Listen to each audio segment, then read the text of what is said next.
Haleluja. Govorimo o Jezusovih zapovedih, stvari, ki jih je on povedal, ki nam dajo življenje. In to so stvari, ki mogoče ne prinese spremembo v hipu, v tistem trenutku, ampak če nalagaš to v svoje življenje, če so to načela, po katerih živiš, če to postane del tvojega karakterja, kaj se ti bo zgodilo? Avtomatično boš ful blagoslovljen. Poglejmo si v 44. točki, Jezus prav v Janezu 14:15, če me ljubite, se boste držali mojih zapovedi. Se pravi, ona tukaj govori, da rezultat tega, da ljubimo njega, je, da se držimo tega, kar nam je on zapovedal.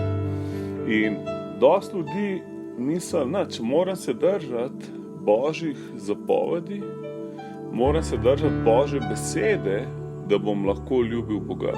Ne, glih obratno je. Če ljubiš Boga, se boš avtomatično tega držal. Ker poglej farizeje, ful so se držali zapovedi in niso imeli odnosa z Bogom. On je rekel, vi ste otroci hudiča.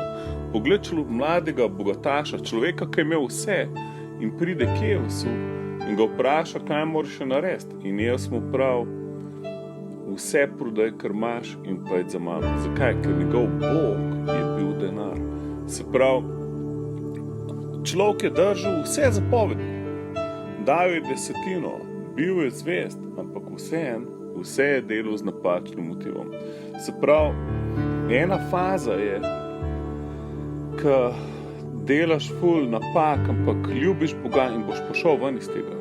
Druga faza je pa, ko gledaš, kako se obnašaš in misliš, da je to temelj za tvoj odnos z Bogom. Ne, mi ljubimo, zakaj? Ker je on nas prvi ljubil. Se pravi, če mi dovolimo Gospodu in njegovi ljubezni, da spreminja naše življenje, se bomo držali njegove zapovedi. To so stvari, ki jih je Jezus zapovedal, kako ne živimo. Naj ti povem, te stvari so v tebi, če si na novo rojen kristjan. Če si sprejel Jezusa, so njegove zapovedi zdaj v tvojem srcu. Če delaš vse drugače, delaš vse narobe, se odpri za Božjo ljubezen. Začni razvijati odnos z Bogom. Oče, hvala ti danes, da si dal svojega sina za nas in da je on plačal ceno za vse naše grehe. Ne samo, da nam je odpuščeno, ampak da smo osvobojeni greha, da nam več ni treba hoditi v grehu. Haleluja. Hvala ti, Gospod, da je tvoja ljubezen taka v nas deluje popolno delo, da se lahko sploh držimo tvojih zapovedi.